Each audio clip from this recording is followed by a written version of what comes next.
Do you ever open up the door and go, oh no, it's raining? Well, sometimes that is exactly how we feel when we are decluttering.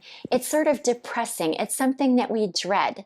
And I want to turn that around for you today because I'm going to give you 6 methods for decluttering that are so much fun that it will turn that rainy day for you into a sunny, happy day. It is going to change the way you declutter forever. If we haven't met yet, my name is Bren, and I love to share my thoughts on letting go of the things that aren't important to us so that we can focus on the things that are. This one is the Scavenger Hunt decluttering method. And all that is you come up with some fun ways to find things to declutter. This one here could be fun all by yourself, going through and saying, hey, I wonder if I could find 5 black items to declutter today. I wonder if I could find 10 pens today to declutter around my house. Or I would like to get rid of 10 things that I drink liquids out of. Can you imagine how much fun this would be as a family activity? We're always looking, especially in this day and age, to have some good fun with our kids that doesn't cost a lot. This one here is a fantastic one. And at the end of the day, it's going to not only benefit your house because it's going to be more simple and more manageable and functional, but it's also going to be something that your kids remember and really had a good family time with. Now, in my opinion, this one is such a good thing for collections of items because oftentimes we don't realize that we have collections. We wouldn't even think of pens as having a collection, right? We just think, well, we have pens. But no, most of us probably have about 30 pens or 40 markers. It's an opportunity to pare down those collections to the things that we truly love, use, and value. This is one of my absolute favorite decluttering methods, and that is called the MicroTime method. And it could be 5 minutes, 10 minutes, 15 minutes, 20 minutes, 30 minutes, whatever amount of time you have. And you know what you can do with this too? It's so much fun. You could have a designated room that you're working on. You can have a designated space, like you're going through all of your kitchen cabinets. Or it could be your entire house where you say, I'm going to collect 5 minutes of trash. I'm going to collect 5 minutes of different things that need to get put back in their home. Whatever it is that you decide, it's just a flexible method that gives you so much room. And if you're the type that has a hard time focusing, this is especially easy because you know at the end of the day, well, at the end of your alarm, that it's going to end. And that way it really allows you to focus on what you're doing because you have a task at hand that you know is going to have an end time. For me, I'm super competitive, even when it comes to myself. I think, Bren, can you fill up a whole trash bag in 5 minutes? And I just think that's fun. I think that even though you're an adult, so what? You can have fun too, right? But again, this might be fun for your kids as well. Go through your artwork. Here's the trash bag. See if you can fill it up. I would have so much fun when my kids were little with this one because I would do a countdown. And this is sort of the same premise. I would say to my kids, I bet you can't do X, Y, and Z by the time that I get back. And they just lit up, like their little faces were so happy because it was a game. It's important at the end of the day to give a positive connotation to decluttering. Because who wants to do something you dread? You don't want to do something you dread. You want to have an enjoyable time when you're doing anything, if at all possible. So why not make it fun for yourself or fun for your family members if they're joining you? This is another really good one. It's called the Dopamine decluttering method. And that is giving yourself a little reward at the end of your time for decluttering. So let's say you're really going hardcore on your decluttering. You want to take an entire weekend and just get it all done. If you have an incentive at the end, like you're going to dinner, or you're going to the movies, or you're going out for a bowl of ice cream, or dare I say, even you're going to, if you can accomplish what you want to do, you're going to get yourself something special, something that you've been wanting, something that has been on your list, not just I'm going shopping or anything like that, but just something you truly want. But you've told yourself, hey, unless I do this challenge to myself, I'm not going to get this item. Believe me, the choices that you make while you're doing this It's going to be day and night, because if you have some kind of goal or incentive in mind, it's going to keep your focus on what you're doing. And those won't be items that you just sit there and you contemplate. You're going to have boom, boom, boom kind of decisions, and it just feels so good. What would be a good dopamine reward for you? Ask yourself that, and let me know in the comments if you've ever done this one for yourself and what your reward was to you. This one is the 12-12-12 method. 12 items you can toss in the trash, 12 items that you find to donate, and 12 items that need to get put back in their home or their place that you keep them. And if they don't have a home, you need to find a home for them. So this method here, again, is just encouraging you that you can do this decluttering, but it doesn't take a whole lot of time to do it. And those small little things, like if you did this 12-12-12 method, every day for a month, you would have hundreds of items that you've donated. Believe me, isn't it crazy to think of it like that? But on a daily basis, we all have 20 minutes that we could donate to something like this.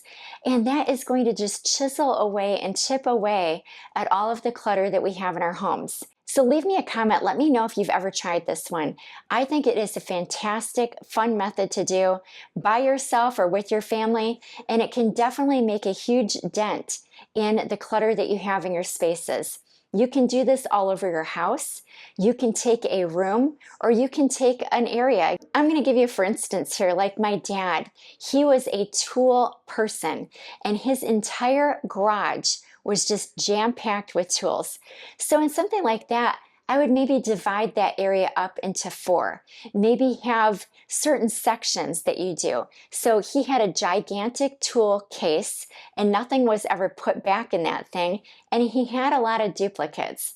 So if that's you, something like this is a scenario that sounds familiar, you can go ahead and declutter the duplicates, so that'd be 12 items you let go of. You can toss out all the packaging that you never threw out before from when you got those things, and you can put back 12 items into that tool chest. So if you have a room that is just jam-packed, make it easier on yourself where you're breaking it down into little areas, and I think that's going to help you a lot. Minimalist packing party. So basically the premise of the packing party is you take a box or several boxes depending on the area you're working in. You don't leave anything in that particular area. Everything goes in the box. And over the course of the next 3 weeks, you just get what you need out of the box. This one is really fun, and it doesn't have to be as daunting as it sounds. In my opinion and my take on it, you can do a particular area, such as a dresser or maybe your closet, or you can do an entire room, or you can do your entire house. It depends on how much time you want to do and how drastic of measures that you need to take or want to take. I just want to put a little side note in here. If you're doing your closet or your dressers, and you have seasonal clothing that you're just not sure about, maybe do the season that you're in.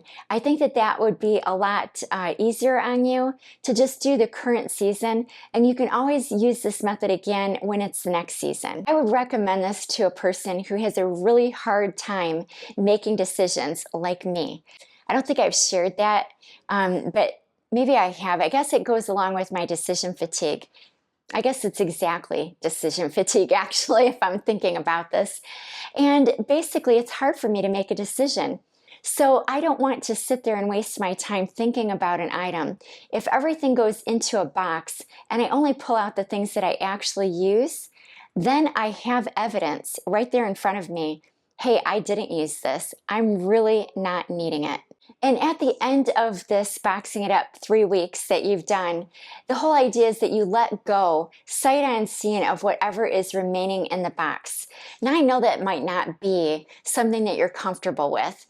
So if you have items that you know are in this box that you're going to still need a little bit of time to think about, in my opinion, remove those items and go ahead and put them in another area of your home. Let it sit there for another month or 2. But let the rest go, because I really do feel like this is a very beneficial method here of decluttering items, especially, like I said, if you have a hard time making those decisions. I've talked about this one in another video, and I think it is absolutely fun. It's the 30-day method. This is a method that you can use if you're trying to ease yourself into decluttering. You're a beginner, you've never experienced decluttering, maybe you have all of those negative feelings that I spoke about before. This just makes it really fun. So on day one, you declutter one item. Now, I think that that one item might be one of significance. So maybe something big that truly makes an impact in your space. This could be like a dresser that you're no longer using, or some other big item in your home that once it's removed, whoa, you're going to have some space on your hands and it really makes a difference for you. And then on day 5, you declutter 5 items. On day 7, you declutter 7 items. You can do this all over your home, or you can do it in a particular room. Let's say you want to focus on your kitchen. Your kitchen is absolutely out of hand and you don't even know where to begin. I'll give you a little insight on my spatula collection. I love color. And at the time, I loved Le Creuset spatulas, and they were being discontinued. So I thought to myself, well, I'm never ever going to be able to get my hands on these things. So I got a whole lot of spatulas. But that is definitely an area, in my opinion, utensils for you that you can say, I'm going to go ahead and let go of 20 of this on day 20. That would just be a fun thing. And I have a video outlining my decluttering journey that I'll link below for you to check out. But I just want to let you know, you can tweak this method. If you want to put it in conjunction with other methods that you're doing, it's just a nice little side method that makes things fun. I think that this method is actually really fun if you have kids too, because they want to get in on the action. They want to, help you out. They want to see, hey, I'm making a difference in our home as well. At the end of the day, whatever they have left, they might value a little bit more than they did before they started. Thank you so much for watching this video. I hope that these decluttering methods help you have some fun with decluttering, because at the end of the day, that's really what it's about.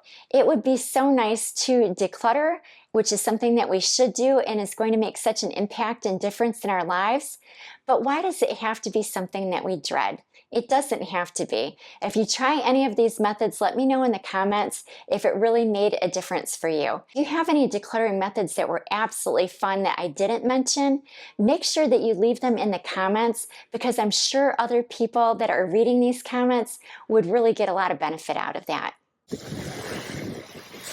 Where'd he go? Did he go over there?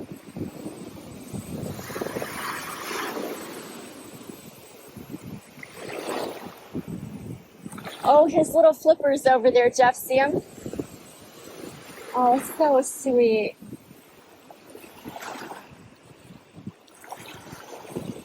Oh my God, look how big he is.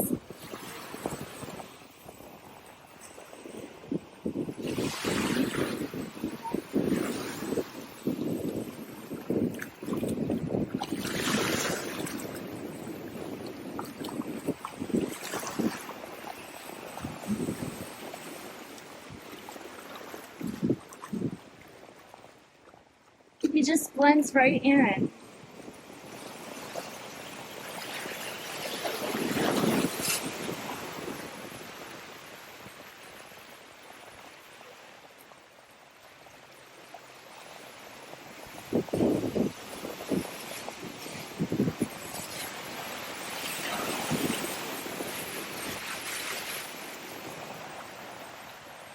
Look at his head.